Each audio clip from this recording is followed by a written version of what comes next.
Good afternoon, everyone. It's Whiskey Wednesday and time for our Whiskey Wednesday webcast. I'm Mark Gillespie in the WhiskyCast.com studios here in Haddonfield, New Jersey, and hope you've had a good week so far. It's been a relaxing one around here. The weather finally starting to be a little more spring-like, and by the time we get around to the happy hour show on Friday, we might actually be able to take the camera and everything and go back outside and do this. We have a lineup of guests coming up over the next hour or so, and we can take your comments as well in the chat room, and feel free to ask them. Now, if you're watching us on Twitter, don't try to tweet questions to us in Twitter because we won't see them until afterwards. But if you're watching in Periscope, feel free to go ahead and fire questions at us, and we will pose them to our guests. Jack Daniel's Master Distiller, Jeff Arnett, will join us in a few minutes. We'll also talk with Mike Swanson of Minnesota's Far North Spirits and Colby Frey of the Frey Ranch, Colby Frey of the Frey Ranch in Nevada. Both farmer distillers. If you remember back in the days of the early days of whiskey when people were making it with all sorts of stills and everything, and we really didn't have brands. A lot of it was farmers just taking the grain that they were growing and turning it into whiskey to make something that would not go bad and could actually be sold and traded. Well, that's what these guys are doing these days on their farms in Minnesota and Nevada, respectively. And they will join us, and we will have a fun little conversation here. Once again, we'll take your questions in the chat room. First, though, I want to bring in Bob Wenting, our buddy from Maltstock in the Netherlands. Bob, how are you doing today? I'm good, Mark. Thank you. What's in your glass? First question. In my glass is a Mortlach. It's a bottle I purchased last year at the Spirit of Speyside Whiskey Festival. It's a distillery only, which was sold there during a tour, and as you can see, it's quite okay. You made a dent in that thing. How is it? I'm good actually. The whiskey, you mean? Sorry. Yes. Yeah, the whiskey is very, very nice. We know you're good. I'm worried about the whiskey here, Bob. The whiskey is very nice. It's not your typical very meaty, fleshy, thick Mortlach. It's more of a fruity style Mortlach, but it's very, very oily as well. So I really like it. I really do. Now let's talk about the relaxed whiskey quiz that you guys are doing on Sunday. Yes. And while you're doing that, I'm going to pour myself a dram. This is a really old bottle of Harvey's blended Scotch from somewhere in the 80s or so. I found this. I've talked about this before in Aiken, South Carolina, collecting dust at a liquor store. It was a 1 liter or 1 quart. It was a full 1 liter bottle, and I think I paid $14 for it. But it's out of the. It's Harvey's is one of the brands that I think Diageo owns now, and I was always impressed with this. And as you can see, I've made a dent in this one over the years as well. So tell us about the relaxed whiskey quiz this weekend that you guys are working on while I pour a dram. $14 for a liter of good whiskey. Those were the days, Mark. Well, actually, we were planning on doing a whiskey quiz for the whiskey shop Dufton during the Spirit of Speyside Festival, so live in Dufton. But obviously, that couldn't take place. So we came up with the idea to do a virtual whiskey quiz next Sunday on the Facebook page of the whiskey shop Dufton. And it will be hosted by Maltstock. So obviously it will be a relaxed whiskey quiz. Not too geeky. Loads and loads of fun questions in there. You can either take part as an individual. You can take part as a team. And if you're a whiskey professional, if you have somehow got a job in whiskey or have worked in whiskey, you can take part as a professional for free and just for the honor, of course. And I'm going to do that on Sunday. It's I think starts around 9 or 10 a.m. in the morning here on Sunday. But yeah, it will be fun. It will be from 3 p.m. British Summer Time, which is 4 p.m. Central European Time, and I think 9 o'clock in the morning with you in 10 a.m. 10 a.m. Okay. on the U.S. East Coast, which would make it 7 a.m. on the West Coast. Okay. And there are prizes involved. This isn't just for bragging rights in the non-professional categories, right? It will be for bragging rights, but in the non-professional leagues, there are prizes to be won. So there's bottles of whiskey and all kinds of goodies and stuff, but mainly bottles of whiskey, which have been kindly sponsored by all kinds of companies. So there's lots of fun to be had and lots of prizes to be won. So good stuff. Now let's talk about how people can sign up for this. You go to the Whiskey Shop Dufton website, right? Yeah, you go to the Whiskey Shop Dufton website, and there you can look at the page. At the page and on the events button, and there the event will be, and you can enter your team or enter as an individual. It's very cheap to enter. It's only £10 per entry, so there's no real barrier in there. And I believe some of that's going to charity, right? Yeah, absolutely. There will be some charity involved. Absolutely. Let's talk about Maltstock for a second, because we've seen events being canceled right and left because of the pandemic all over the world right now. Maltstock is not scheduled until mid-September in the Netherlands, but you have to make a decision fairly soon here, I would assume, on whether you can go ahead, right? Yeah, absolutely. At the moment, we're not sure if Maltstock can take place or not. There's different factors in play there why we can't do that, and but obviously we want to be giving our guests and our volunteers a bit of an advance notice to follow us and most probably postpone Maltstock until 2021. Which would be a shame. It's one of the few events that I've not been able to go to that I really want to get to one of these years.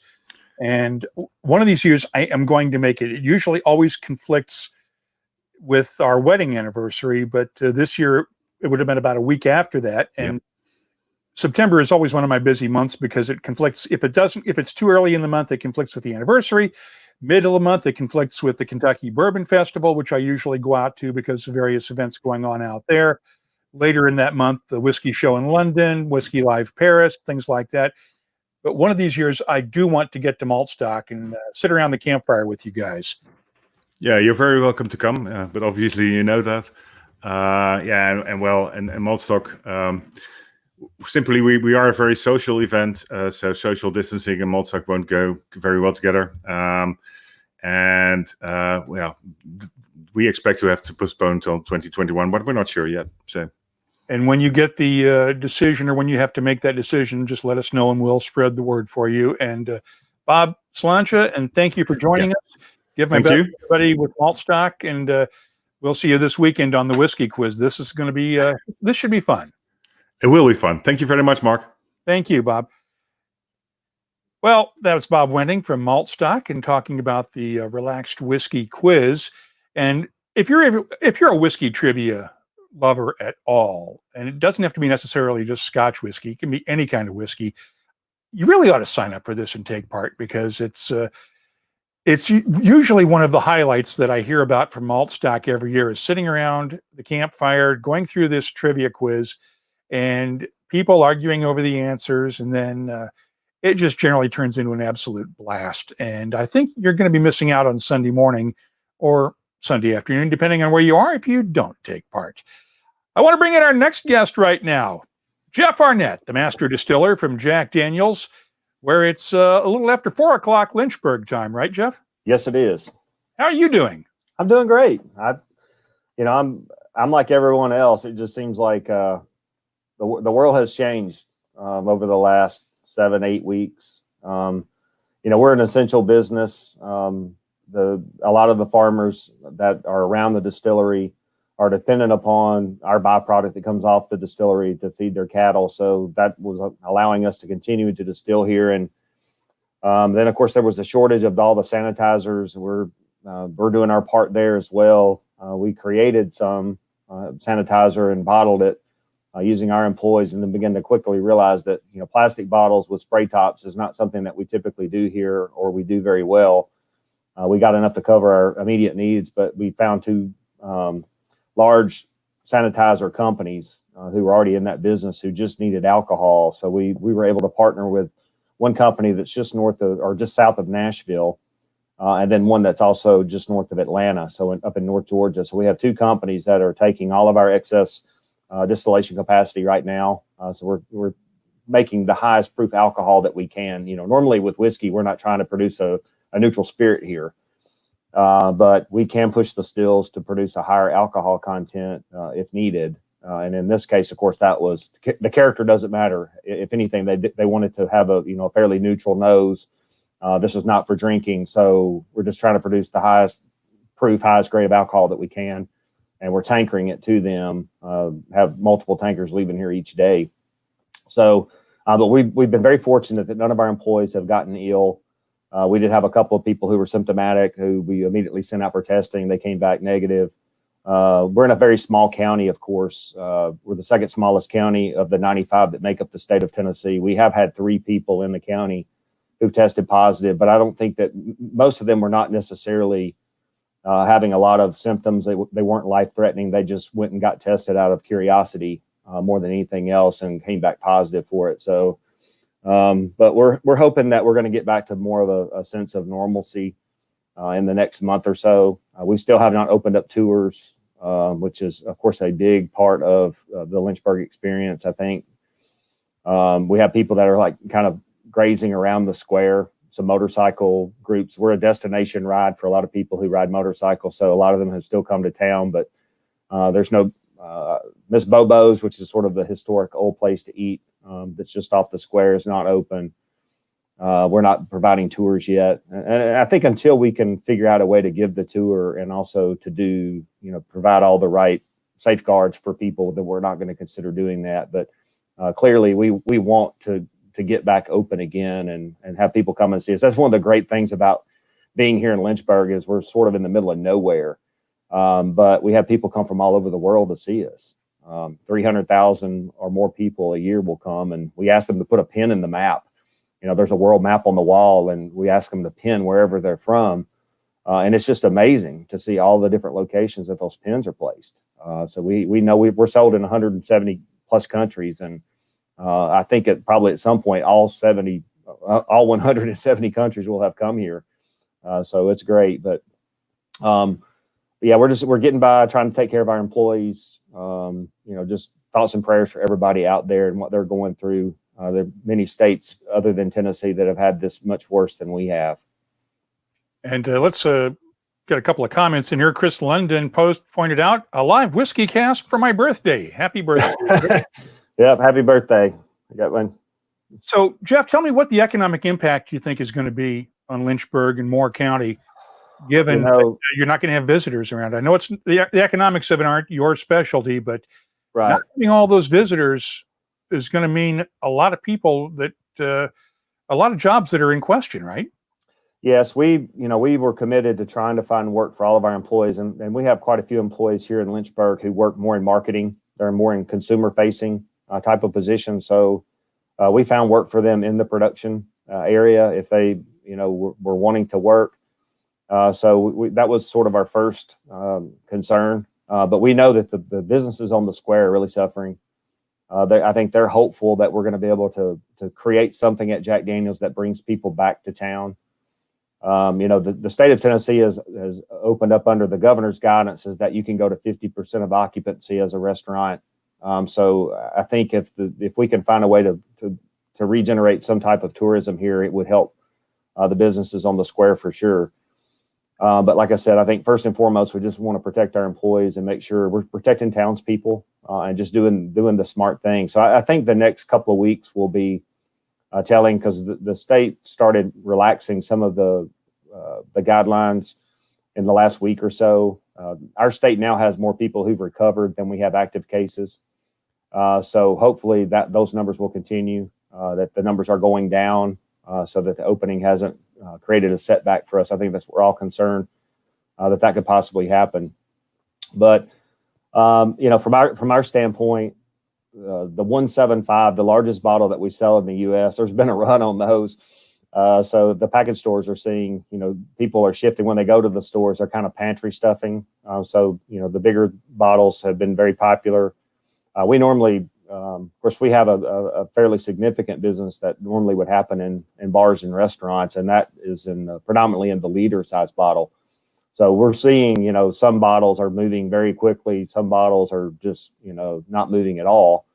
And then, I think once we get back to some sense of normalcy, at the end of this, we'll just see how the dust settles on it, but we may have, shortages of certain bottles and have too much of certain size bottles because of the buying patterns and consumption patterns have clearly changed.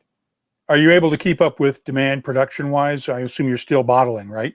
We are. So, there were certain things that we couldn't do and still maintain social distancing. But, besides getting in the sanitizer business, which we did within, a week or so after the shortage hit here, we started making masks as well. So we have found local apparel companies, one over in North Georgia, where we're taking Jack Daniel's bandanas and having people cut and sew them and putting replaceable filters in them. We're not just supplying our employees here in Lynchburg, but all of our offices across all of Brown-Forman and globally.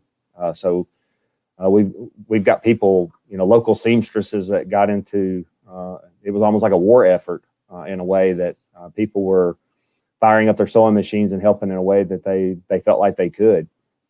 But things normally during this time of the year, we're getting prepared, doing some of the things that will sell into the holiday season where, a lot of times if you're giving gifts in the holiday season, you want the bottle to be in a carton where normally it might not be other times of the year. And cartoning is not something that we can do and maintain 6 feet of distance between employees. So we just felt like that is something that, a lot of the bottles may be on the shelf during the holiday season without some type of a decorative holiday carton on them. But the bottle should be there. So bottling has continued to run. And like I said, we took pretty much all of the capacity that we had left over at the distillery and committed it to 2 different companies to make sanitizer when there was a shortage of alcohol base to do that for them. So we're doing everything we can to keep our employees safe, like I said, but also help the shortages that are going on certain products. Well, I was in the grocery store a couple of days ago and saw a guy with a mask that he'd made out of an old Crown Royal bag. Are you guys going to do a Jack Daniel's branded mask? Of course, anything that has Jack Daniel's on it, we have such a loyal and almost a rabid collector following. So when we started doing these sanitizer bottles, I've already seen bottles that's obvious it's a Jack Daniel's bottle. It has just a white and black label on it that says what it is, that who bottled it. But they're already going up for sale on eBay, unfortunately, because we're not trying to do that. We want to make sure that people who need the sanitizer are getting it. We're not trying to create collectibles, but clearly I think the mass, and I told Steve May works here at Jack Daniel's and does a lot of our visitor center, the stuff that's marketing focused. And because his people were displaced, the hostesses at Ms. Bobo's, the people who worked at the barrel shop and in the hardware store on the square where we sell hats and T-shirts and other collectibles, were really without much to do. So they have become just an army of sourcing for masks and things like that. So, we're trying to figure out how many we need, to not just cover our production employees here, but also just the globally for Brown-Forman. But I told Steve, I said, I don't think I would really be concerned too much about making too many of those masks, because whatever's left over at the end of this, you can put them out in the store and just, charge a fair price for them because they're not free to make. But we'll get rid of whatever we have left over. But I wouldn't be concerned about having too many at this point. That's for sure. They just put 2 on my desk this morning that are Jack Daniel's themed. You got one you can show us there? Yeah, this is this is something like we make. It's in our point of sale that people put around their neck and stretch up over their mouths when they're riding motorcycles. So this is just a thin cloth layer. We've also made some that have like sewn in inserts, and we can put coffee filters into them. But we're giving every employee has probably 2 or 3 different styles of mask, and they can wear any one that's most comfortable for them, because based on the shape of your face and whether you're in a hot warehouse or whether you're on an air-conditioned bottling line, it kind of dictates what you want to wear. We want our employees to stay safe, but we also don't want to create discomfort for them at the same time. So we've tried to create as many different options as possible, and that's the ones that they just came. It took us a while to get those because I think there's been a run on those. It's been like sanitizer and toilet paper. I mean, it's trying to find masks they're almost impossible to find. I know I was supposed to go to the grocery store earlier today, and I could not find the mask my daughter made for me about 3 or 4 weeks ago. I'm looking all around for that thing because I thought I'd put it into wash, and I can't go to the store without it. So yep, I have a friend who's a nurse, and she started immediately making them, and she ended up sending me one, and it's like Star Wars themed. And sometimes when I go out into the local stores here, I'll have people that you can tell if they're into Star Wars because they're like wanting my mask off me. It's like, hey, when you're done with that, I'll take it. So it's pretty funny. Hey, we got a question for you from Graham Fraser over in Scotland, I believe. Jack Daniel's barrel proof and single barrel selector winning lots of plaudits currently. How much of those are produced annually? I'm not sure if you can answer that, but how many bottles of those do you make each year? I can, and it's probably easier to just explain from the size and scale of single barrel versus any other thing we do. Single barrel represents about 1 barrel in 100. So it's only roughly about 1% of what we make. And that would be, it's just maybe just a little bit north of 1 barrel in 100. But that would be our single barrel select, our barrel proof, and our rye. But, that was actually the bottle if people ask me, what's your favorite? I don't mind telling them. We've come out with 8 new products during my time as master distiller. It's been a pretty good time to be a master distiller because there's so much going on in the industry. But, this was my first baby. When I was the quality control manager here at Jack Daniel's, when I first joined the company, this was the first product that was entrusted to me. I was the single barrel processing manager. I was one of the 2 people that tasted every barrel to let it go to the marketplace. So this is still my favorite. And I think our barrel proof is for sure. I know a lot of people are not going out. A lot of sporting events and things are being canceled, but I tell people that the barrel proof single barrel is like the perfect flask whiskey. Because the problem I have with any flask, no matter how big the flask is, it's always too small. So you always want to maximize, the footprint and what you're getting out of it. So I tell people if you're the type to carry a flask, if you'll put the barrel proof single barrel in there, it'll go a long way. But this is my favorite. But yeah, it was great. Everything that we put out from here, we're not going to put it out unless we feel like it could win an award. We don't always go out seeking those, but it was just recently, I guess it was in the World Spirits Competition out in San Francisco that we won double gold for our single barrel select and our barrel proof.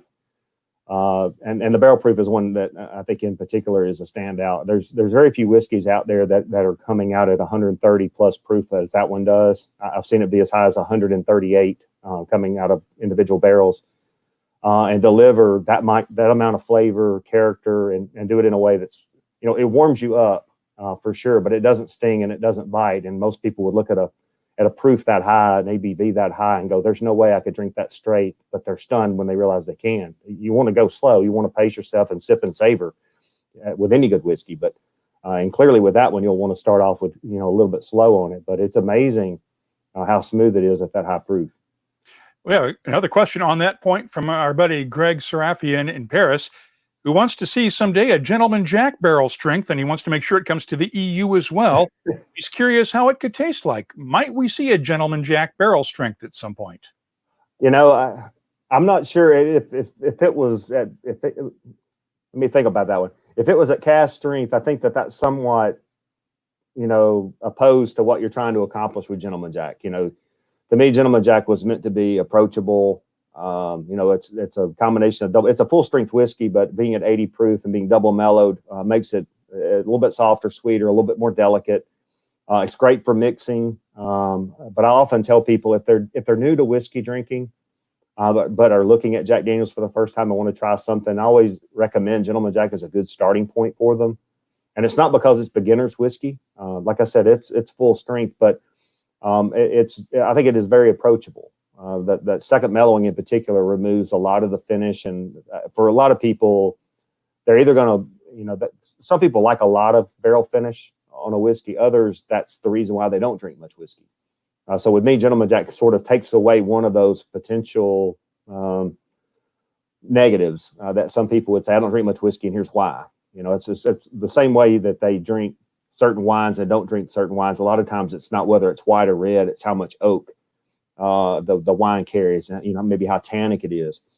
So I think Gentleman Jack is very approachable. But, if people come to me and say, hey, I drink a lot of whiskey, but I don't normally drink Jack Daniel's, and I won't necessarily say start with Gentleman Jack. I'll say, what, have you tried our single barrel? if you're a whiskey lover, there's a lot to explore there. Every barrel's different. We're not going to put out a bad one, but, based on your own preferences, I think you'll find some interest and things to explore there. So that's why I love single barrel. Almost 20 years with Jack Daniel's now. And people ask me, do you get sick of drinking Jack Daniel's? Because I taste a lot of it. I drink a lot of it. I was a Tennessee Squire. I was a huge fan of this brand even before I came to work here. But I said, it would be hard to get sick of single barrel because every time I pick it up, I'm as surprised as the people that are sitting across from me that I'm presenting to. Is that it's not a barrel that unless I've tasted it earlier that day, I'm going to be exploring it and discovering it with them. So that it's hard to get tired of that. Now we have another question from Tatsuya Ishihara. Great action against COVID-19, and Tatsuya has a question about the Lincoln County process. Wants to know what the difference is between the Lincoln County process that you guys use and charcoal filtering done up in Kentucky at places like Jim Beam and Heaven Hill when they charcoal filter. And I'm betting it's because they charcoal filter when they're dumping their barrels just to dump it at the trough. They're not doing the pre-barreling filter right. you guys do, right? Yeah, I'm not necessarily familiar with all the different types of filtration that are going on up in Kentucky, but I can speak to ours and the history of it.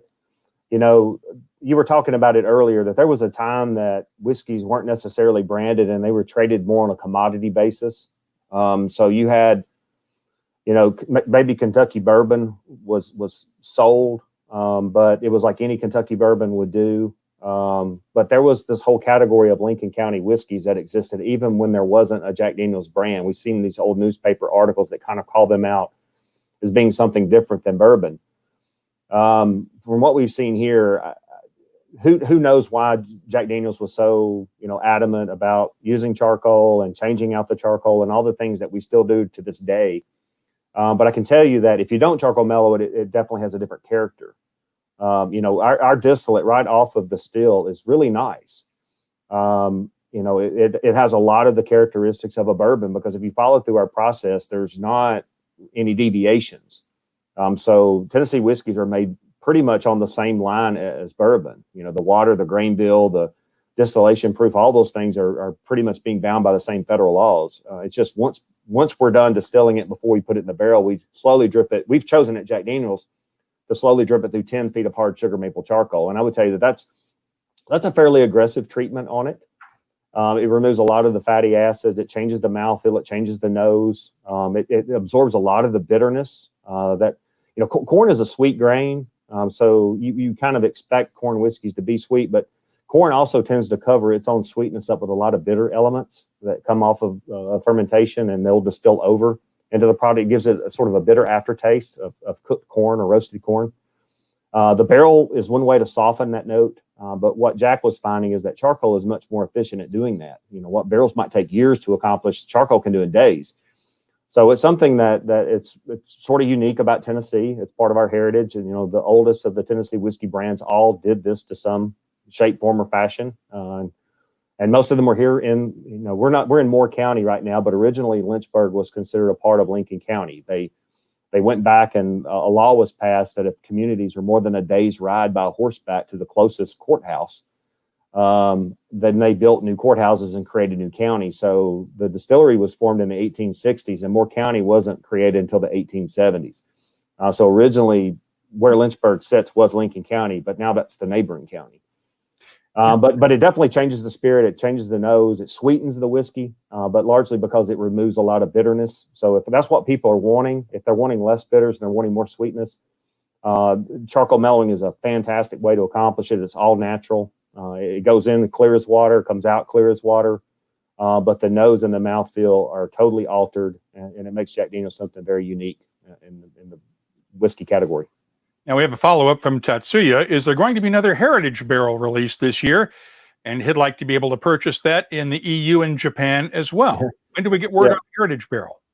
We did so well with the Heritage barrel, and I always say that the problem with even if you have money on a winning horse, you probably didn't put enough money on it. But we knew when we cut we went to this high toast, low char technology that we had at our cooperage. We lowered the entry proof.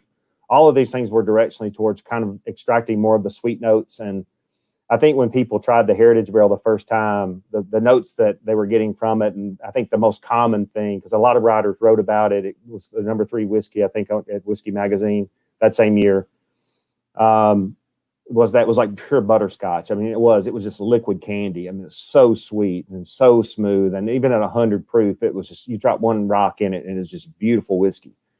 So unfortunately, we weren't making that along the way. We put up some of those and saved them, and we did the best we could to try to make it available in as many markets as possible. But we are back making those, but there's going to be a little bit of a time gap.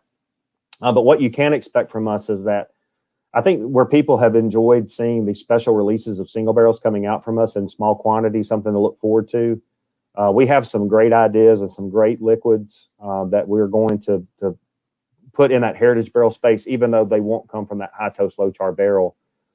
So we've got a couple of rounds of special releases that are planned in the single barrel space. And then eventually you will start to see those Heritage Barrels coming out, and hopefully making enough of those that we can open it up to more than just, the markets that saw the last 2 rounds that we did.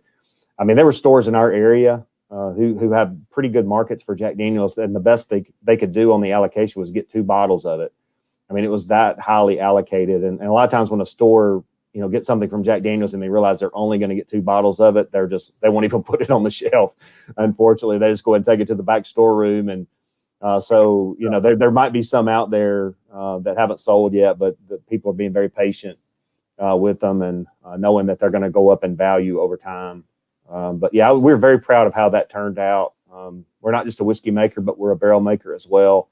It's great as a distiller to be able to reach into that toolbox and working, with people at our cooperage who have all of the technology, have proprietary things that we've been able to build into the barrel, and where we can tweak that and alter things and create what we would consider to be an optimal inflection of character that you can leverage off of the grain bill, the wood, the metal, and putting it all together to accomplish a goal is nice at Jack Daniels in particular, because we just, if you think about all the things that come together to be a whiskey, we control so many of those things. We're very lucky to do that.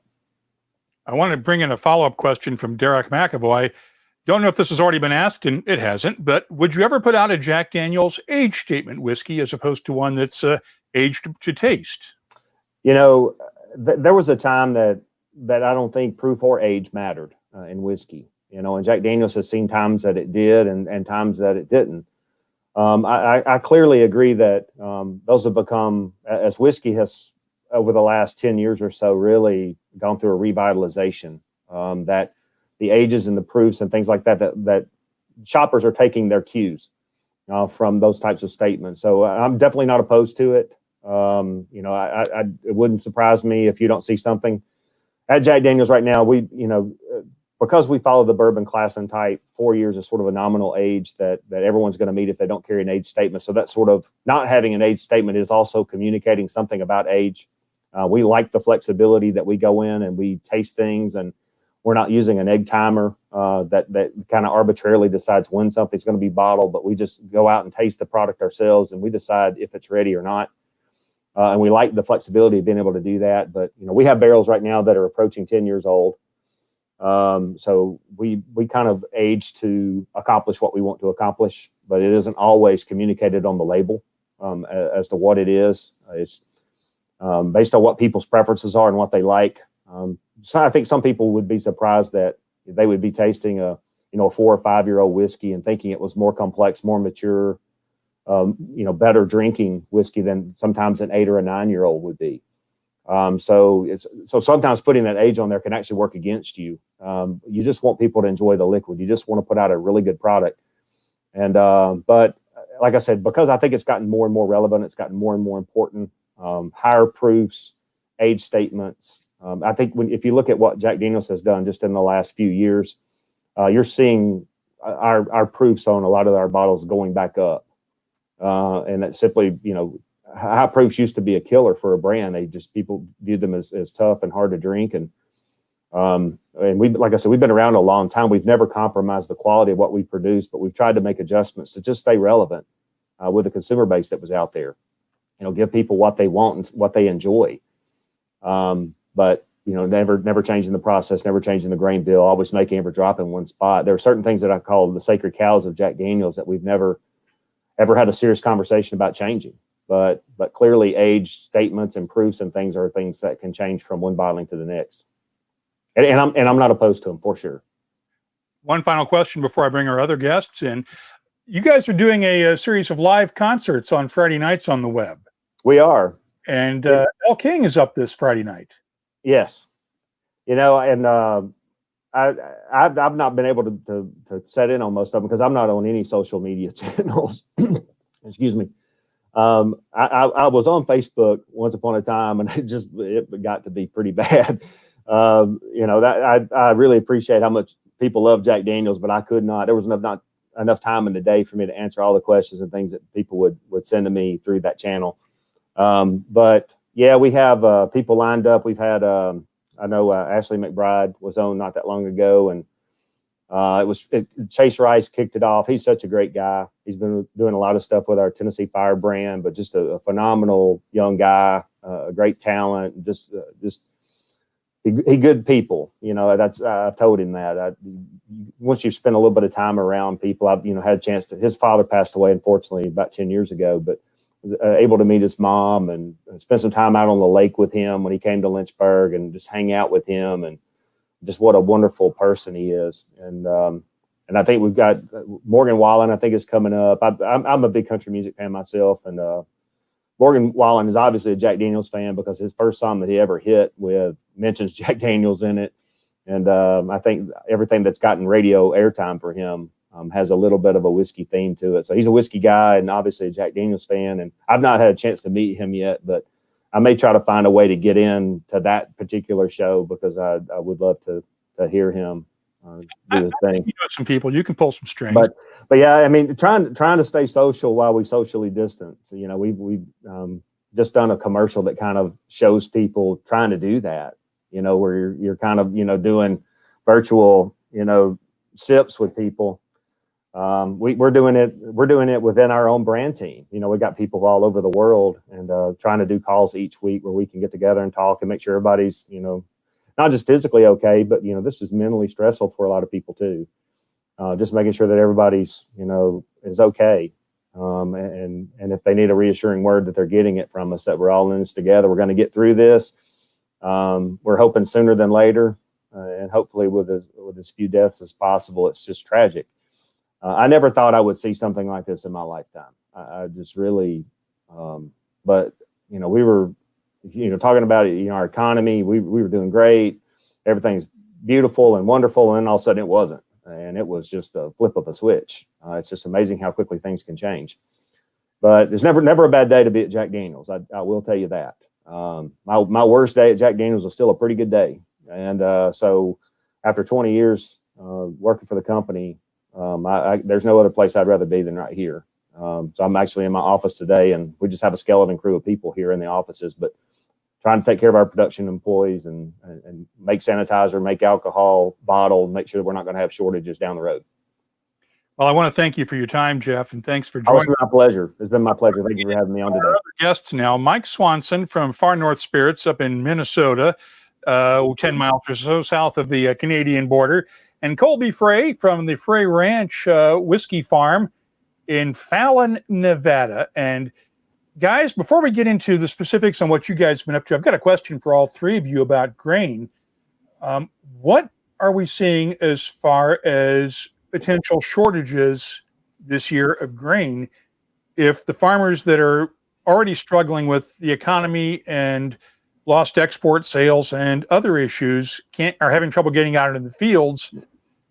Are we going to see a shortage of grain this year? I'm not sure that that's going to happen. We had a pretty big surplus last year, at least in our area. There was still a lot of corn in the field just because of the adverse weather conditions last fall. In our area, there was still a lot of corn in the field coming into winter that was just harvested this past spring. It's kind of, it was a weird year before the pandemic up here. And so there was plenty of corn up here. There was plenty of wheat. And there, at least in this part of the country, they're really I don't foresee much in the way of grain shortages. Colby? And for us, we're really fortunate. We grow all of our own grains. So the wheat, rye, barley, and corn that goes in all of our products are grown right here on our farm. Really, this year we're making about 65,000 cases, and that only takes up about 25% of our farm ground. And so we're still selling a lot of grain to other places. We have a great water year. All of our water comes from the Lake Tahoe and Sierra Nevada watershed. And we're going to have a good water year this year. And so grain for us, because we have total control over it, is not an issue at all. But I could see, as farmers, there's so many different issues that impact what we do and how we grow it, whether it's Mother Nature, whether it's the markets, whether it's demand, everything else. And so I don't foresee a big shortage of grain on the national, the national market either. Yeah, we're also not hearing that there's going to be any grain supply issues for us. I think farmers are one of those groups that they naturally socially distance. You got one guy on a tractor and 1,000 acres, so that's about as good as it's going to get. Yeah, being outside and that far away from everybody else. So yeah, we're not hearing that there's going to be any grain supply issues. And hopefully, fingers crossed, that'll be the case. I do think if you're if you're in a winery or something where you're looking for migrant workers who pick crops and things of that nature, if that's the business that you're in, that could be affected for sure. Where it's going to be hard to get, the seasonal type workers to come in and do things. Jeff, I know one of the things that you sort of were spearheading over the last few years was the Jack Daniel's Rye project. And this is right in Mike's wheelhouse because Mike grows a boatload of rye up in Minnesota. And Mike, I want you to tell me about this project you've been working on for the last couple of years that we talked about a couple of years ago when you were on WhiskyCast, where you are working with a bunch of these heirloom strains of rye and filling them separately and bottling them. Yeah, and so when we last spoke, Mark, I think I was just getting that study started. And what's happened since is over the last 3 years, we've grown 15 different varieties of rye on our farm and grown them separately, of course, in test plots, but then milled, mashed, fermented, and distilled them individually. And then put the white whiskey distillate in front of as many noses and palates as we could. And I was just getting ready to publish the results of that study right when the pandemic hit. And so I put that on hold for a while because I was really busy making hand sanitizer for a couple months. But we're going to release that study this summer.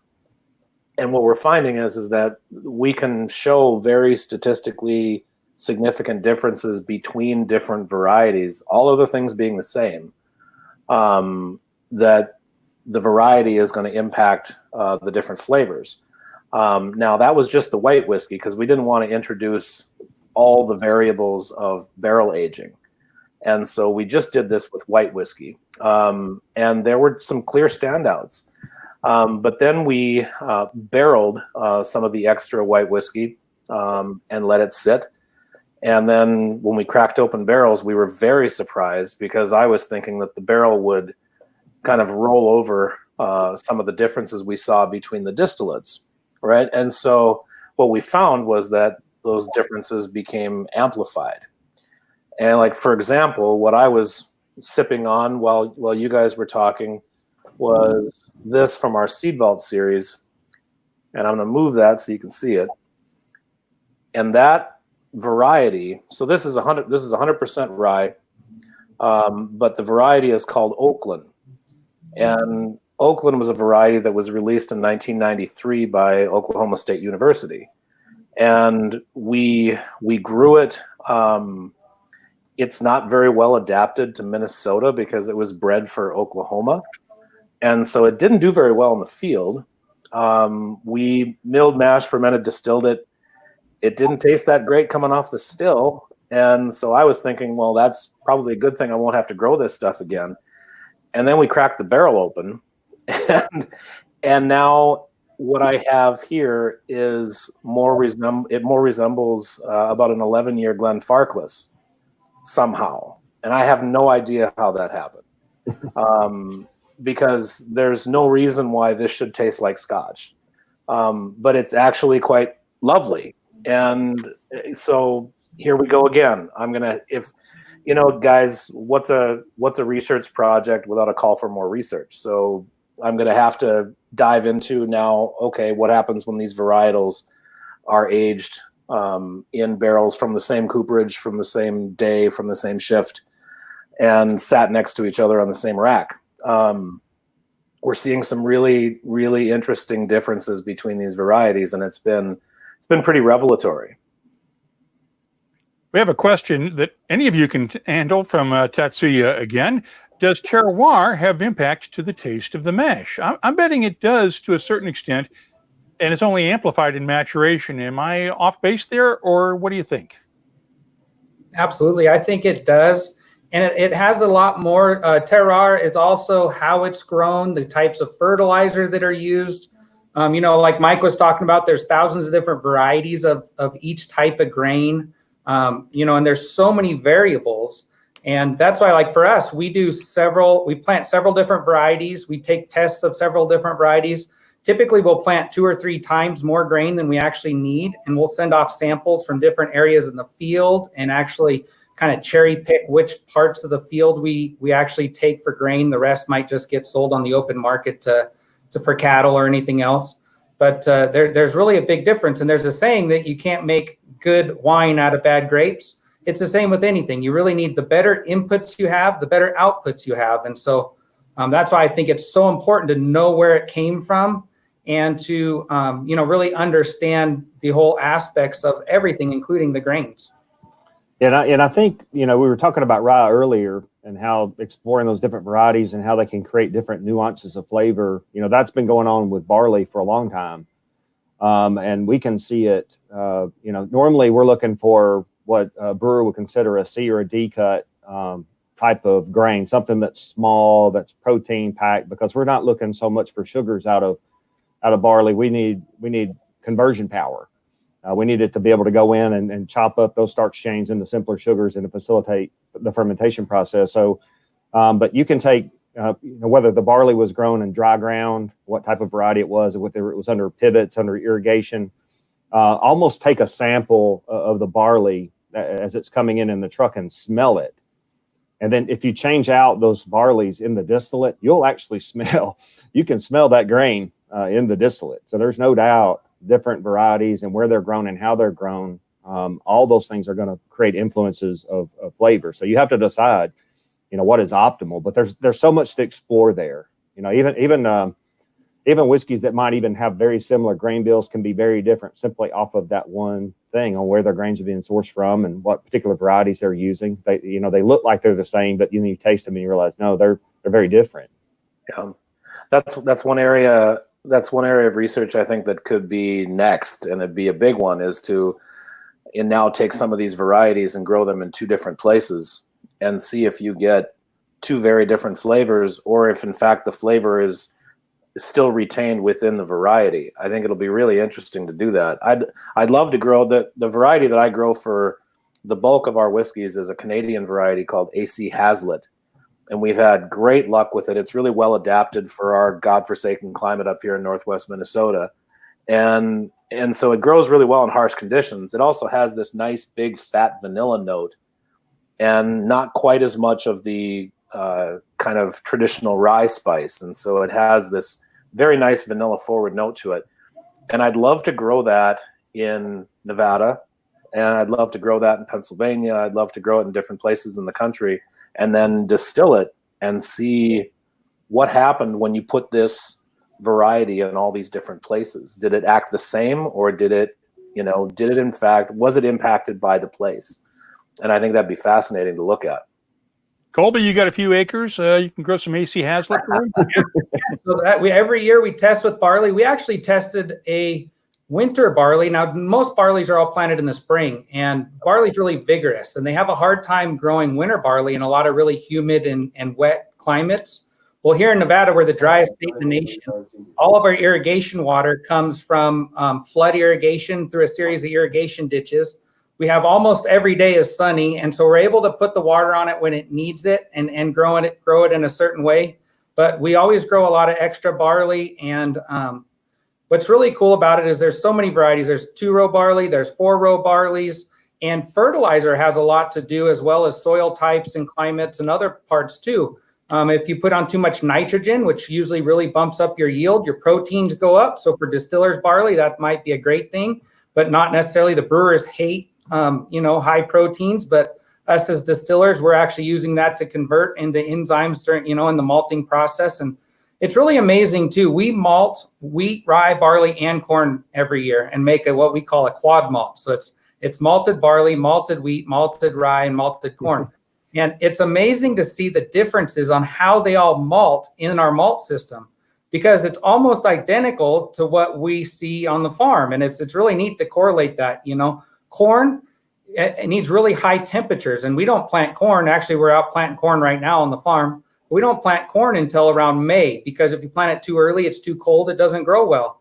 But rye will grow above 32 degrees or above, it'll grow, and it grows vigorous. And so we actually have to cool the malting drum. At the same time, we'd have to be heating the malting drum for corn.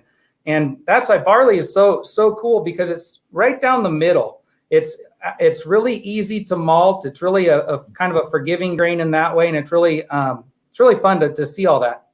Colby, I want to ask a question about difference in flavor between malted corn and regular sweet corn. I assume you're using a regular number 2 yellow dent corn. Yeah. What's the difference in flavor? Same corn. We can taste the barrels. We did a straight corn whiskey, unmalted and malted, and we can taste them side by side. And it's almost like somebody added like a sweetener to the malted corn. It's crazy how sweet it is.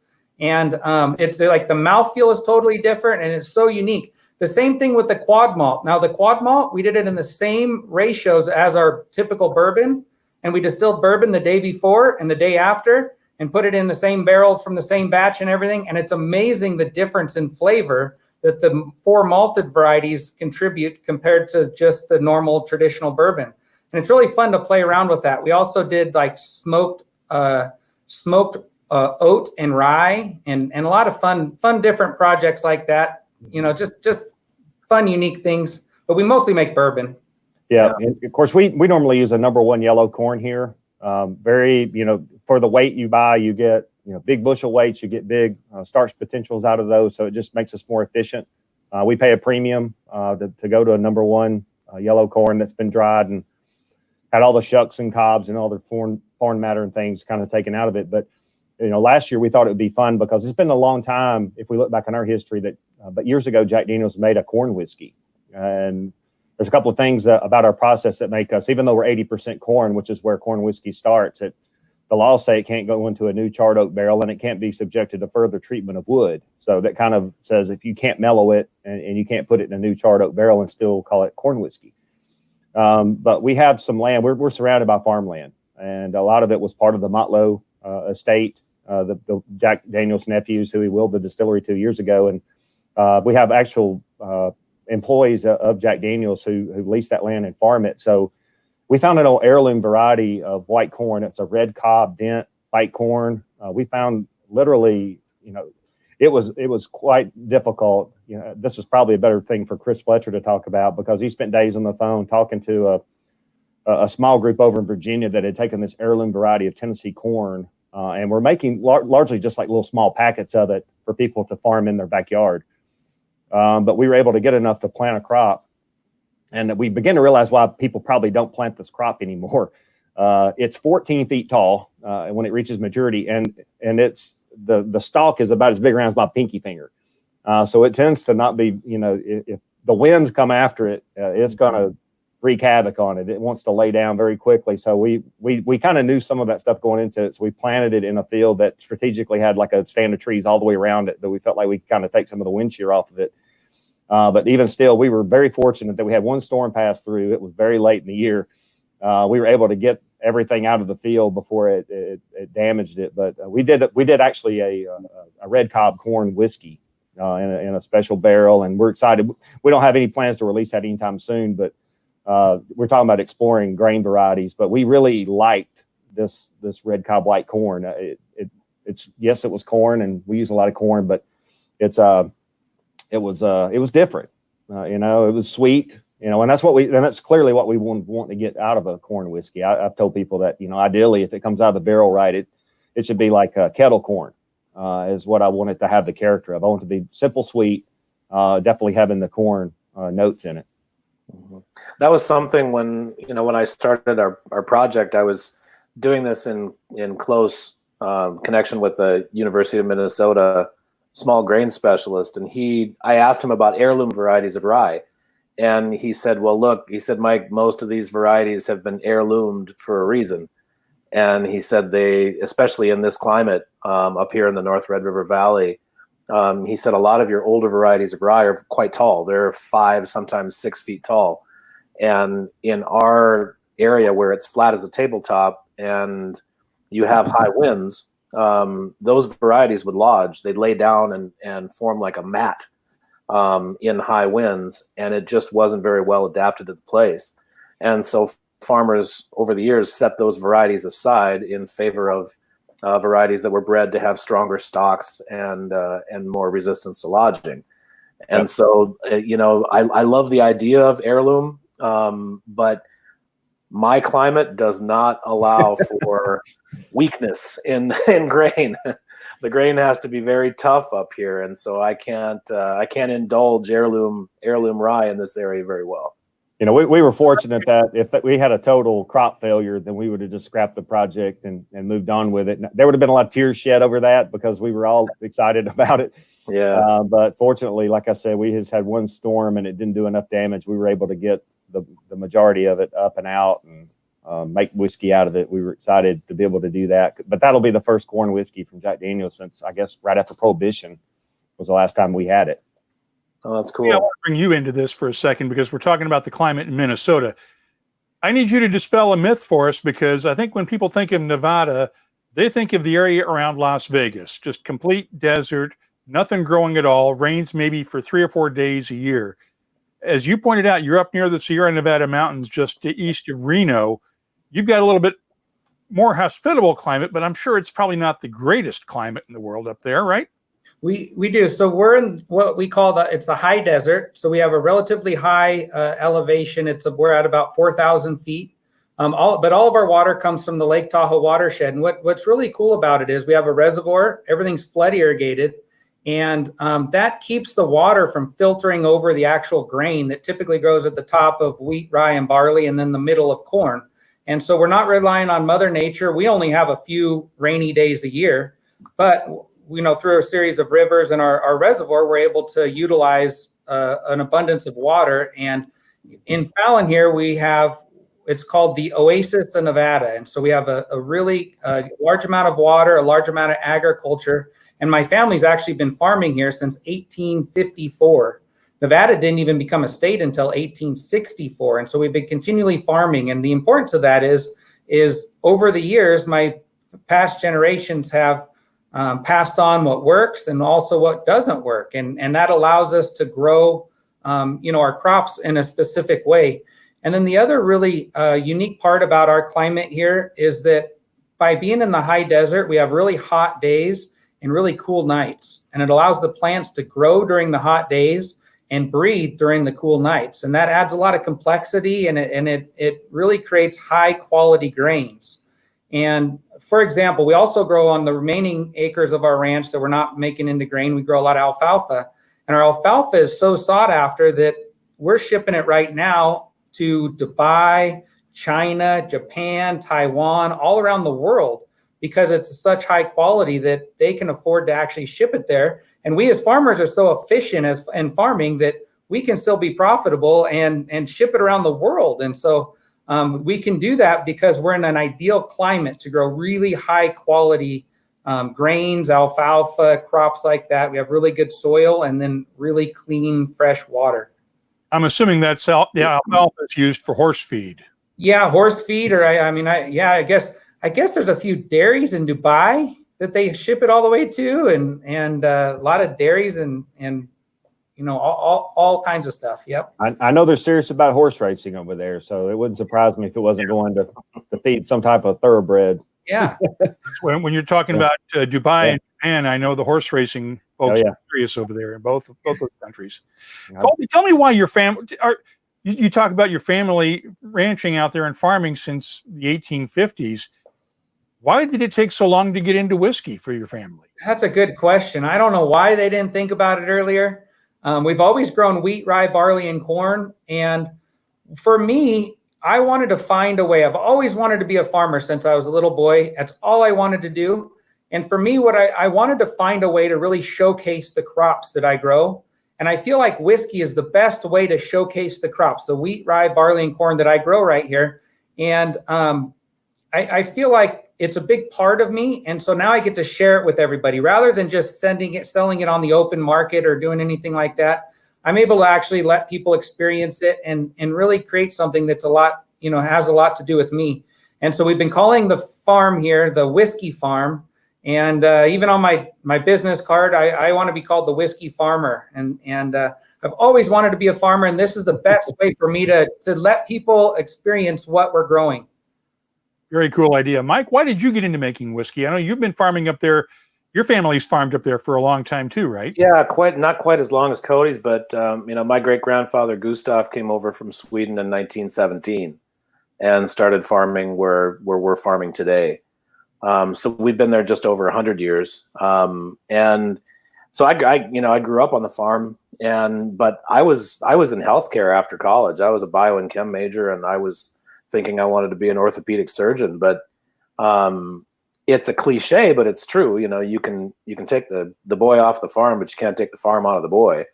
And I had transitioned into corporate marketing, and if I had to make one more PowerPoint presentation, I was going to lose it. And so I knew I wanted to do something else. And I thought this was actually a perfect way to elevate the grains that we've always grown on the farm. And, my ancestors hadn't made whiskey either. And in fact, my grandmother was a teetotaler. And so I actually have little old ladies come to the distillery and ask me if they think my grandmother's rolling over in her grave. and I tell them I think she might be spinning, because here's Michael making whiskey on the farm in broad daylight, no less. And so that wasn't part of our heritage, but it's I think it's a great way to showcase what we grow on the farm. I've told this story before. My grandmother was also a teetotaler. She was a Baptist Sunday school teacher. And a few years ago, I was talking with my aunt after my grandmother had passed. She goes, "You realize your grandmother would not be happy with what you're doing for a living today." I go, "Oh, yeah." She probably prayed a lot for you. Harrison have lightning bolts down at my butt. Yeah, I've got the same thing. My grandmother was a staunch Lutheran, so it wasn't as overt. She'd probably be really passive aggressive with me, in very classic Minnesotan fashion. But now I was also raised Southern Baptist, and it's kind of ironic that I work here at Jack Daniel's, and I have one older brother, and he's worked for R.J. Reynolds Tobacco ever since he left college. So the running joke in our family is it's a good thing we never had a sister. There was what she would have been up to. I guess about 10 years or so ago, when they opened the new Wild Turkey distillery in Kentucky. He's standing up there and he goes, "How many Baptists in the audience?" And Governor Steve Beshear, the current governor's father, was in the crowd. And he goes, "Governor, I didn't see you raise your hand." And he goes, "Well, us Southern Baptists, we only drink whiskey for medicinal purposes." And then he goes, I always keep a cough around just in case. Now, we got a great question here for all of you from Greg, and Greg lives in France, and it may be a naive question here, and I'm going to change it around a little bit, but he wants to know if there's any distillery in the U.S. not using GMO barley, and what's the proportion of use, and are they obliged to declare it? Now, as far as I know, there's no GMO barley. It's primarily just GMO corn. So let's clarify that. As somebody else, I think Michael Price clarified that in the chat room afterwards. But I know, Colby, that everything you're doing is organic. So I'm betting there's no GMO in any of that. Yep. So Four Roses specifies non-GMO corn and pays a premium for it. But how widespread is GMO corn in American whiskeys, guys? I would imagine it's pretty prevalent. I mean, what we grow on our farm is either heirloom or conventional. I've grown a variety called Minnesota 13 that was an old U of M variety from the back around the turn of the century. And then it became kind of infamous during Prohibition because all the moonshiners in Stearns County were growing it because it was well adapted for the Minnesota climate. And I've grown that, and it did quite well. I've also grown a couple of conventional varieties, but I was a little concerned just out of the gate about using a GMO corn because I didn't know what the gene manipulation would do to flavor. But I think by and large, with the way that in my area, all the canola, all the sugar beets, all the corn, except for mine, all the corn, they're all GMO crops, all the soybeans. And so I imagine it's pretty prevalent unless you decide that it's not going to be in your whiskey. And so that's why I guess that's where sourcing really comes into play.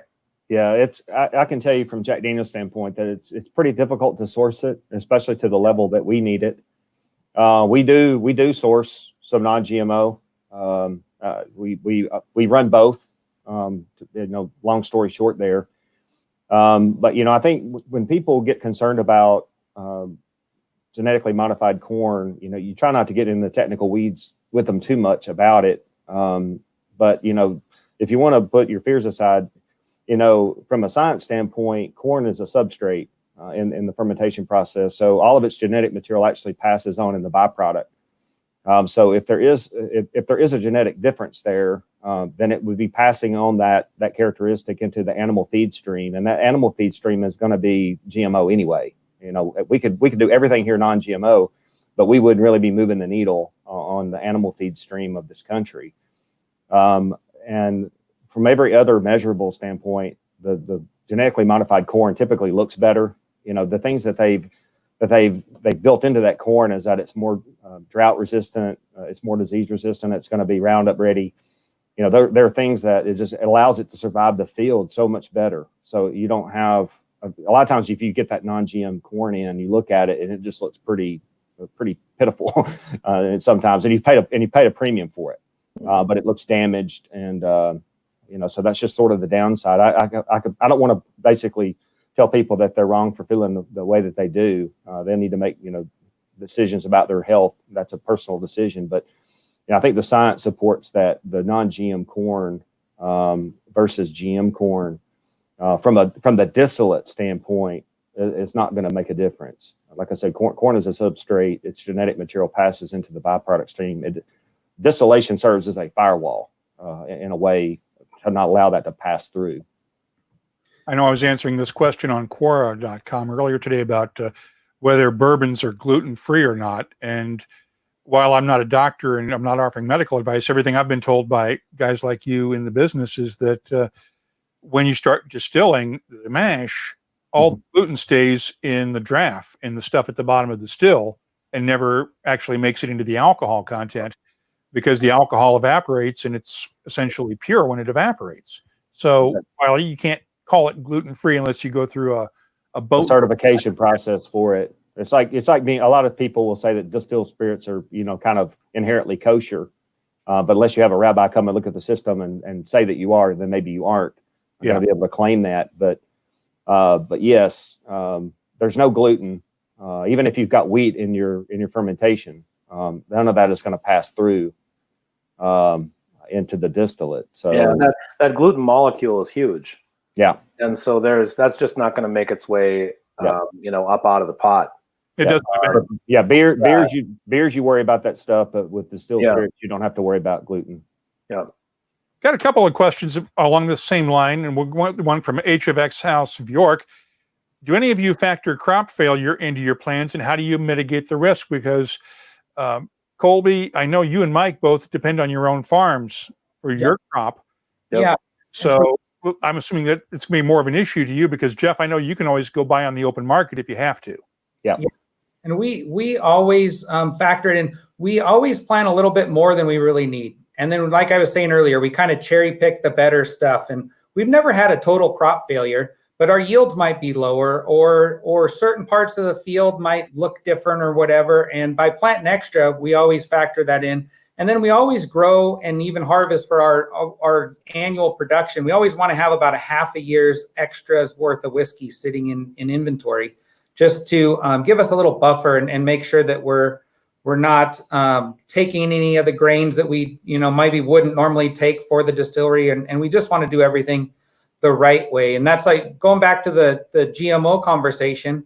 We plant the GMO corn because we want to do everything the right way. And there's some people that might, that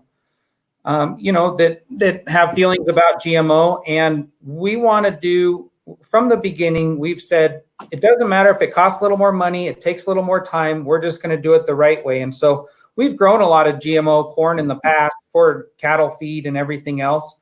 But the conventional corn is a little bit harder, but ours comes out really good. I'm thinking I ought to send Jeff a truckload to try out. I could see I'm thinking the same thing with from our perspective, Mark. I mean, I always keep 2 years worth of distilling rye in the bin just to hedge my bets against a potential crop failure, because I have had one, and it actually wasn't a crop failure. It was we couldn't get in the field to plant because it was so wet that fall. I mean, our rye is planted in September, it overwinters, and then we harvest it the following summer. And the fall of 2016 was so abnormally wet that we couldn't get in the field to plant. So in 2017, we didn't have a crop. Luckily, we had enough in the bin that we still had a year's worth to distill. Now it's easier for us to do because what we distill in a year is probably what Jeff spills in a day. But it's just a small amount. I know, Jeff, right? Whiskey on the floor, always bad, right? It's always bad. Yeah. But we hedge against that because, that's something we've seen. And so, if you guys ever need some more water over in Nevada, there's some falls where I'm happy to send you our extra. Okay. So yeah, the last substantial, crop disruption that we had for Jack Daniel's was when there was an aflatoxin. There was a really hot summer where we had weeks of elevated temperatures in the fields. And so a lot of the crop that's, coming out of North Alabama through Tennessee into Southern Kentucky, which we rely heavily on those fields to supply us corn, they failed aflatoxin tests, which, once again, aflatoxin is not something that we have to worry about. It doesn't inhibit fermentation. It doesn't change the distillate quality. That passes back into the byproduct. But the problem is we have to get rid of the byproduct. And going through our distillation process, we'll actually take whatever aflatoxin level is there and actually multiply it. Mm-hmm. So we have to have a very, very low incoming level on it, like 5 parts per billion, to ensure that we don't exceed 20 parts per billion on the feed side. So, on very short notice, we had a supplier tell us that they couldn't meet the standards that we had, and they were doing the largest part of our supply. So we had to line up trucks, and the closest crop we could find at the time was all the way over in Arkansas, which is about as far as you can drive over and back in a day before you have to log out. There's a maximum time that a driver can spend behind the wheel, and coming out of those sort of over in West Memphis, Arkansas. I don't know if you've been through that area, but it's flat. It's like rice paddy fields. It's a lot of it under irrigation because it's right there adjacent to the Mississippi River. So that crop was really good. Unfortunately, it was just a long way from us, like 300 miles away. So the drivers had to pretty much come in here, drop the load, and run. So we couldn't let them queue up and have any delays here at all. So it put a lot of pressure on us that as soon as the trucks would arrive, we could get them unloaded and get them out, so they could get back home before they were in violation of any type of driving issues, Yeah, we've had the same issue. Aflatoxin is really the only thing that's sort of had a crop failure for us in the last, I'd say, 5 or 6 years, and it's been about that long ago. It's about 5 years ago. We've had the same issue here with vomitoxin in wheat and in barley and in rye. I don't imagine, Colby, that you have the same fungal issues with your dry climate. No, we're really low in humidity. And like I was saying earlier, all of our flood water goes underneath the plant, so it doesn't really get drenched, and we really don't have fungus, mold, mildew problems, any of those kind of things. We only get a few inches of rain a year, and typically they're in the winter time. So we might go the entire summer with 0 rain, sunny days every day, And so we're really fortunate here to have the ideal climate. The only thing we have to do is in our barrel house, we have to add a lot of humidity because we're not humid here. And so that's the only kind of downfall that we're able to mitigate by adding barrel to or humidity to the barrel warehouses. I know the guys at Wyoming Whiskey that are at about 7,000 feet or so altitude, they have to take a hose in and hose down their barrels in their warehouse just to keep them wet. Yep. Because I'm assuming you have to do something similar. Yeah, and so we have a really nice humidification system, and it uses high pressure air to atomize the water so that it doesn't drip. We don't want condensation or anything like that on it, but it keeps the barrel warehouses at a minimum of 70% humidity, but we can control it by changing the humidistat to whatever we decide. But that's kind of fun to play around with and see.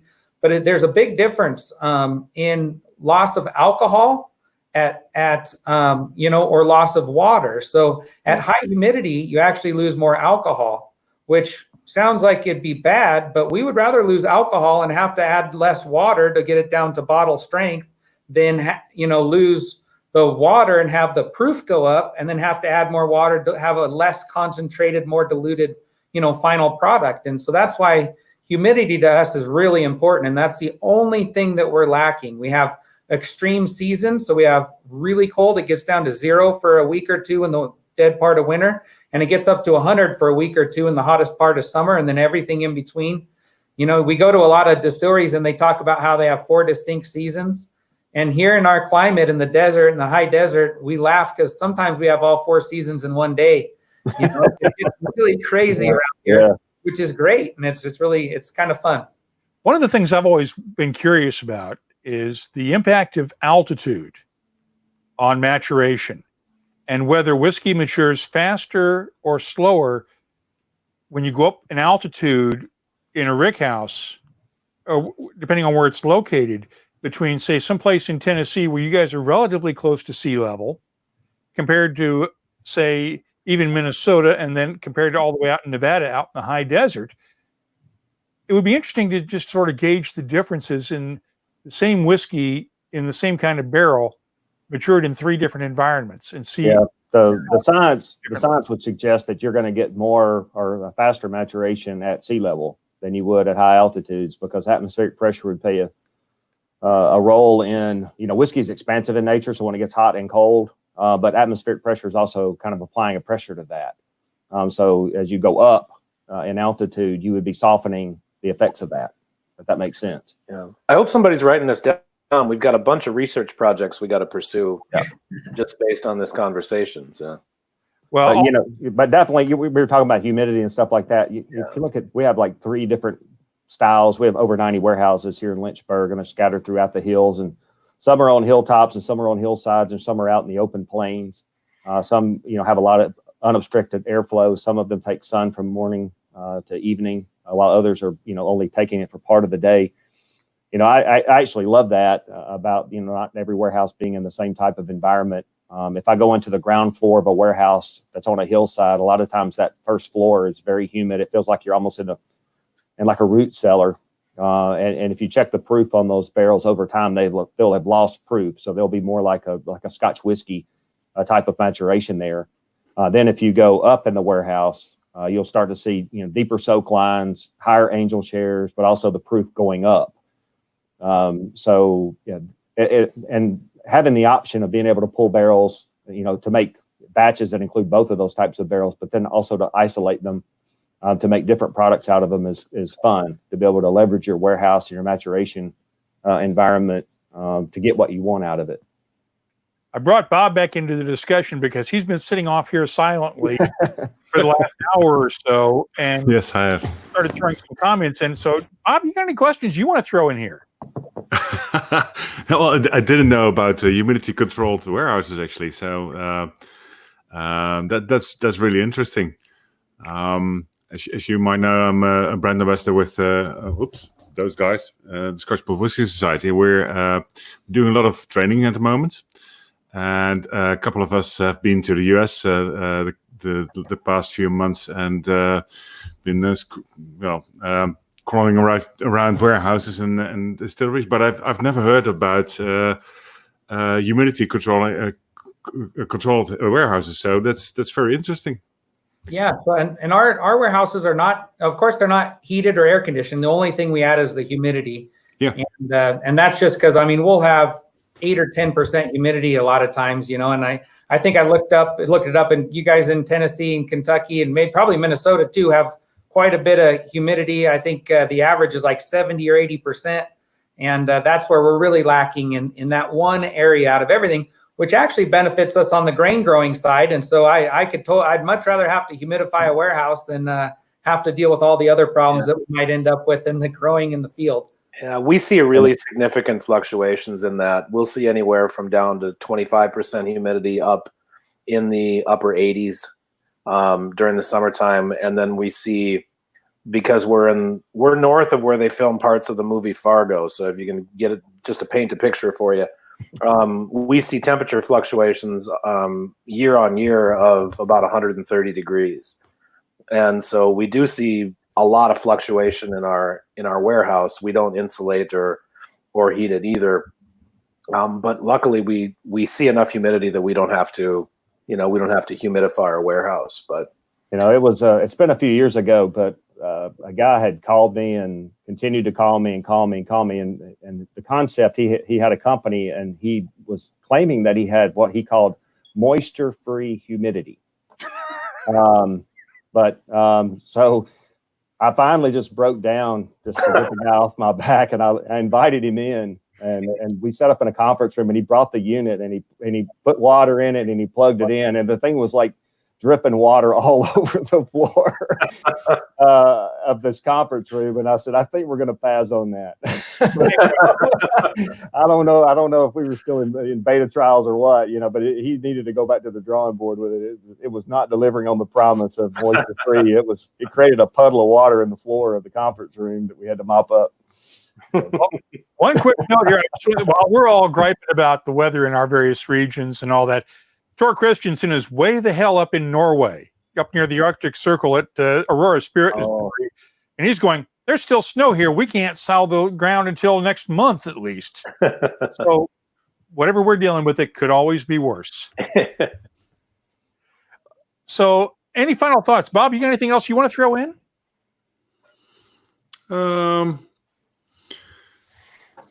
Has any of you ever contemplated making like a Scotch style malt whiskey?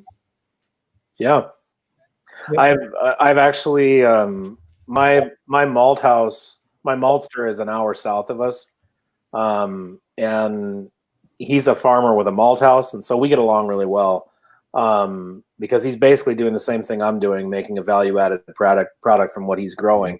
But he's a lot better at growing barley than I am. So I let him do that, and he does a nice job malting. But I also send him my rye, and he malts it. And so when we make 100% rye, it's actually the old Monongahela style of rye and rye malt. And I decided to make a mash of just 100% rye malt and fermented and distilled that. And I've been toying with the idea, but it's a long-term project, Yeah. Yep. Was it 100% malted rye, or did you have an inclusion rate where some of it was malted and some of it wasn't? Well, I tried it with just 100% malted rye. Okay. And I don't think I'd do it that way again. Yeah, I was going to say there might be some benefit of having maybe some percentage of it malted and then the rest of it not. Yeah, that occurred to me afterwards. Yeah. I really regret this because we did not ask you guys when you came in what you have in your glasses. I'm assuming, Jeff, you guys have a little glass of something there, right? Yeah. So, Jeff, what do you got in yours? So this is the Oakland that I was telling you about. Right. So this is one of our single varieties. This is the Oklahoma State variety that has a remarkable resemblance to Scotch.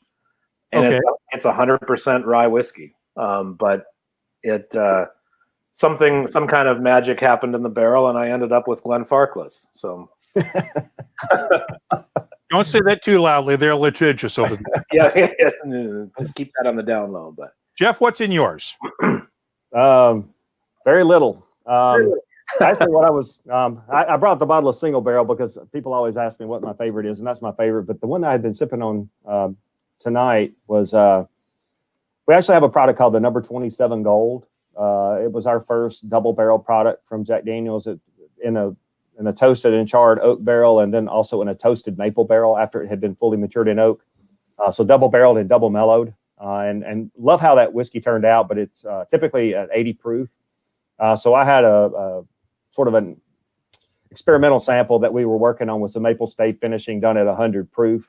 But it would have been what I called the Number 27 Gold on steroids. That was what I was sipping on tonight. I definitely like the 100 proof a little bit better. It more suits my palate for sure.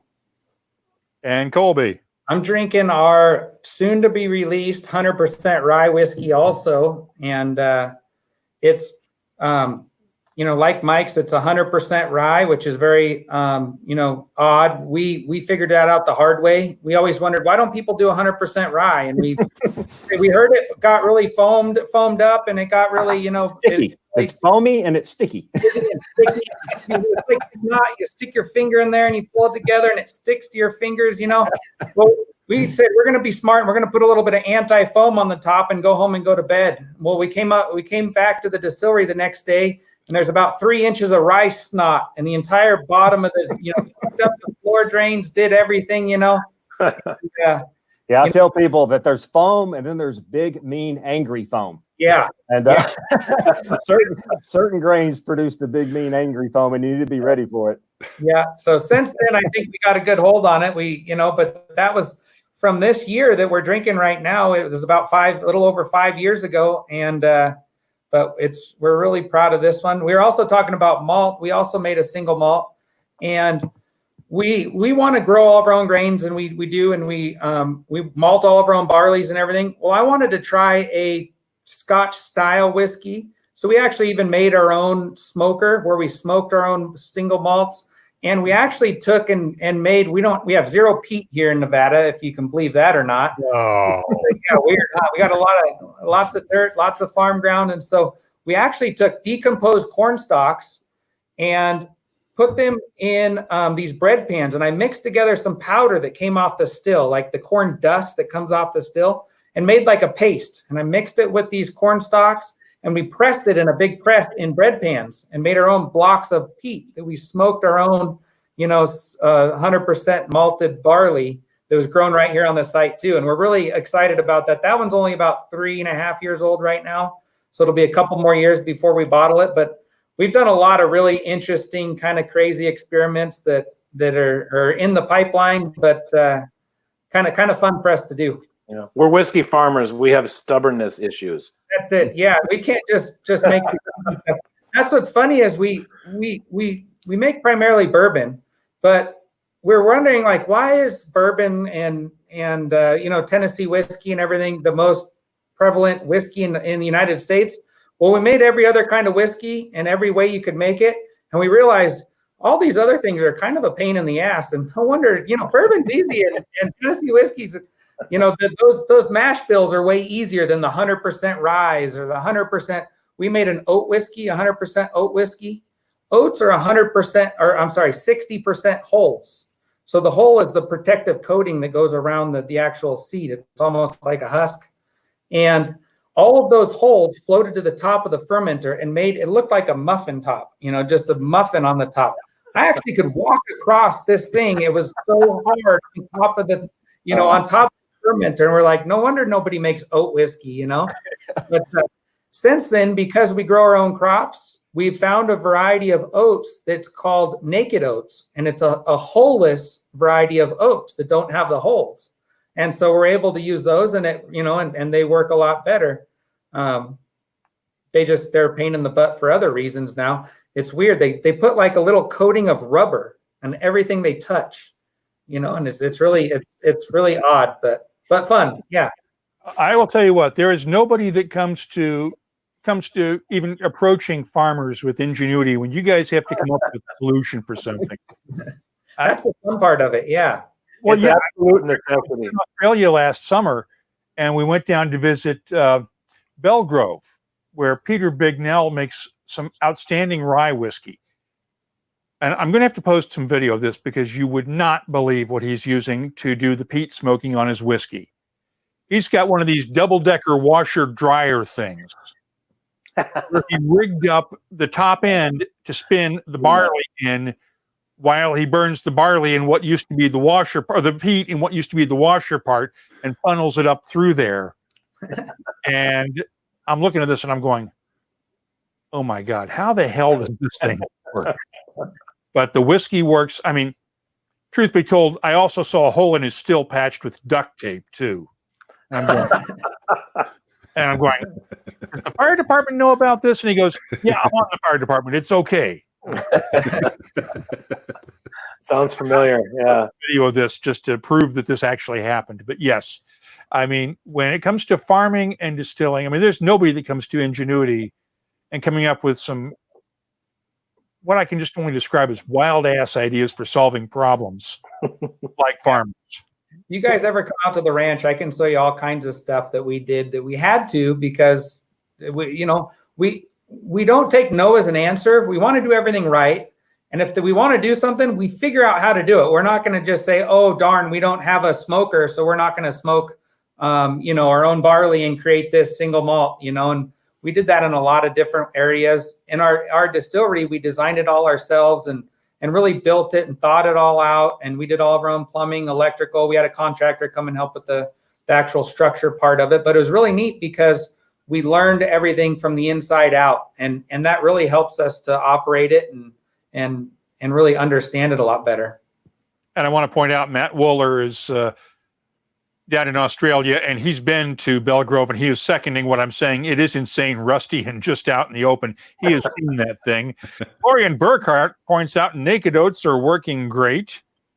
And Greg, crazy stories. And Dave Kuhn is enjoying a Long Row Red Pinot Noir cask matured right now. So let's just get the go around here real quickly. Are we ever going to see a Jack Daniel's in a wine finish? I know Brown Forman has some wineries, and your buddies up in Kentucky have put some Woodford into wine casks. Are we ever going to see a wine finish to Jack Daniel's, Jeff? Yeah, I'm definitely not opposed to barrel finishing. I think, you saw our first step into, actually we did do a wine finish, but it was done under the guise of the Barrel Reunion project. So we had a winery up in Nashville, or just south of Nashville, that has a fairly well-known and well-regarded red wine that they finish in a Jack Daniel's barrel, and have been for about 10 years. So we were looking at the concept where barrels that we'd made and used at Jack Daniel's that went on to another industry for some time, were there products in those barrels that we thought might be synergistic or complementary, whatever would be left over, whatever could be extracted back on it. And should we return those barrels back to Lynchburg for a final round? So we called it the Barrel Reunion project. So the first one that we did was with a Tennessee red wine, and I thought it turned out really nice. And we just released one in about 6 months ago that was our first oatmeal stout. So it went to a local brewery, and it's been very well reviewed, and people have really enjoyed that one in particular. So, to me, that's one of the great things about being a barrel maker and having so many people use our barrels, is that the choices are almost infinite there. But we'll want to keep it down to the set of possibilities where we actually are producing liquids that we think are enjoyable to drink. But I am a huge fan of Sonoma-Cutrer wines, which is a part of our corporate Brown Forman ownership. They have a very well regarded Chardonnay, and they also do a Pinot Noir. I'm probably more a fan of that Pinot Noir if I were going to pair it back to Jack Daniel's in some way. Jack Daniel's is already pretty sweet, and Chardonnays could be, I think, potentially be double sweet. So you don't want to go off the cliff there. But yeah, I definitely think the Pinot Noir and whatever influences it would bring back to Jack Daniel's could be a fun thing to explore. But, wood finishing, we're exploring that with the Tennessee Tasters line as well as Barrel Reunion. So more to come. We're going to be releasing 2 or 3 of those every single year. And we've got those planned out for about the next 4 years. And I should point out the reason that was on my desk was because I pointed out on social media the other day that I had to do some dusting. And was going through the tasting table and realized that This was hidden behind a couple of other bottles of stuff that I had yet to taste, so I hadn't actually posted my tasting notes. So I got around to tasting it, and the tasting notes for this one and the Barrel Reunion number 2, that oatmeal stout, are up on the website. We do have a quick question for you from Jeff from Gordon Fraser. Since you pointed out the synergy in Brown-Forman, do you get invited to their Scotch distilleries at Glendronach, Benriach, and Glenglassaugh? Actually, I've been master distiller for 12 years, and I had not made that tour until just it was 2 summers ago, where Chris Fletcher, who's my assistant distiller here at Jack Daniels, and Chris Morris and Elizabeth McCall, who have Old Forester and Woodford Reserve up in Kentucky, we agreed that for our own development and understanding of our full portfolio of whiskeys, that we should make that trip. So we ended up going over. We have an Irish distillery there at Slane, just outside of Dublin. Yep. But we were able to stay actually at the Glen House at Glendronach. And of all the scotches that we have in our particular lineup, I think we have some really nice ones at Brown-Forman if people want to explore some single malts. But I'm a huge fan of that Glendronach. I do like the sherry cask finishes. So those are sort of the sherry bomb lineup of our single malt scotches. So they're 8, 12, 15, 18. I think I tried something in the bottle there at the Glen House. It was maybe 27 years old. We went to Benriach, and Benriach has a warehouse that has the most eclectic group of barrels in it that I've ever seen in my life. We sampled something that was originally, I think, distilled in 74 or 5, 1974. So I was only maybe 7 years old when this thing was distilled, but it had been in a Barolo wine barrel. It was, I think, 41 years old at the time. And it was just magic. I'm telling you that. I did not think that I was a huge Scotch whiskey drinker. And I'm not someone who necessarily does a lot of smoke or peat if I am going to have Scotch, but the cherries in particular are ones that I enjoy. That must have been a fun trip. I can imagine that. I can just see the 3 of you with straight face trying to sell that one to the bosses too. Well, it was funny because it came up. It just came up recently because if you've ever met Elizabeth McCall, who is with our Woodford Reserve brand, she's young and so nice and just got such a pleasant disposition about her. But I told somebody, I reached out for that 41-year-old Barolo. She had maybe one finger of it left in her glass, and I tried to take it out of her hands, and I almost pulled back a bloody nub. She's got a bite when she needs it. So, oh yeah. She was like, "No, it's mine. No." Well, guys, this has been an absolute blast. We've gone on for more than an hour and a half, and if you came in late, there will be a replay available on Twitter, Periscope, Facebook, and our YouTube channel. I want to thank all 4 of our guests: Jeff Arnett from Jack Daniels, Mike Swanson from Far North Spirits, Colby Frey. Colby, I apologize. I'm going to screw that up until hell freezes over because it's spelled F-R-E-Y, but it's pronounced Frey, and I apologize, Colby. I'm going to screw that up over and over again.